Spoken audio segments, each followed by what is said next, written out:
Hello, I'm scientist Mr. Berrigan, and I'm going to be explaining to you about how I got the information, how we got the information for this nuclear waste video. So, we got the information after a lot of research from me and my co-workers, Mr. Fernandez, Mr. Brian, and Mr. Jose. So, we were searching through the internet, and we found a lot of information, and here it is, right here. Hello, Mr. Berrigan. How are you doing today? I'm doing very good. How about you? I'm doing great. So I've heard you made some breakthroughs through nuclear science. Is that true? Yes, I have.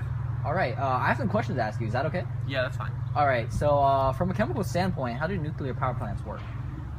Well, I just got some research right here. Might as well use it.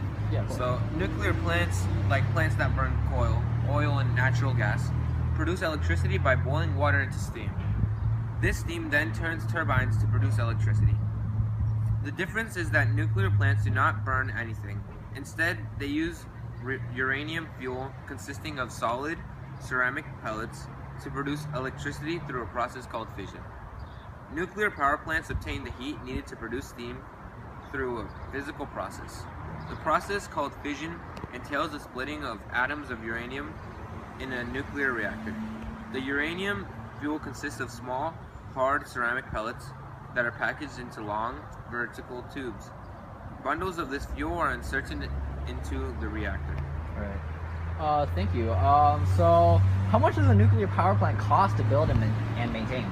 Well, the cost estimates for new nuclear plant construction rose from between 2 billion and 4 billion per unit to 9 billion per unit. According to the 2009 UCS report, while experience with new construction in Europe has seen costs continue to soar.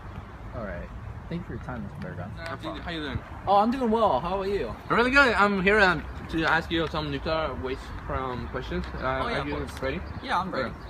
So my first question is, how much energy does a nuclear power plant to produce? Well, a nuclear power plant, it produces, well, the amount of electricity that a nuclear reactor or power plant generates depends on the amount of time it operates.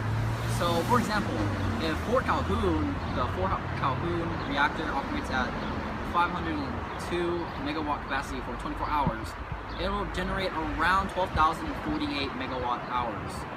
So most power plants do not operate at full capacity every hour of every day of the year. Okay. Oh, nice. Interesting. My next question is, what waste comes from a nuclear power plant, and how is it disposed about? That's actually a really interesting question. The thing is about nuclear waste, there's two types. There's commercial and there's defense. Defense is military, commercial is obviously standard, just standard nuclear waste. Currently, there are no permanent disposal facilities in the United States, which stinks, honestly. But the thing is, we have to bury it underground. So for defense nuclear waste, we have to bury it very deep underground through tunnel systems and all that jazz. And it's kind of hard to find places because obviously it's pretty dangerous for the public. For commercial, it's spent in a temporary storage, mainly at the nuclear power plants, and it's mainly in water pools right next to it. Oh, water pools. Okay, thank you so much. Yeah, of course. Mr. Fernandez, how are you doing? Good, you. Oh, I'm doing great. So I've heard you've done some studies with myself, obviously, and Mr. Berrigan over there. Is that true? Yes, I have. All right. So can I ask you some quick questions? Yeah, no problem. Of course. Okay. So how is the nuclear reaction controlled so it does not turn to a nuclear bomb? Well, you see, the fission of radioactive uranium produces nuclear energy.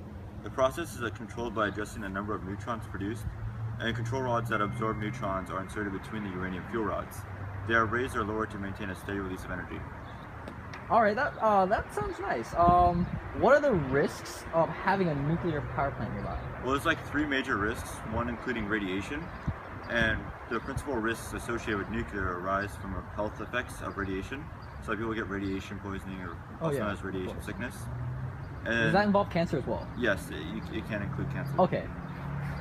And there's also reactor accidents, where the effects of routine releases of radioactivity from nuclear plants depend on somewhat of how the fuel is handled. Is that like Chernobyl?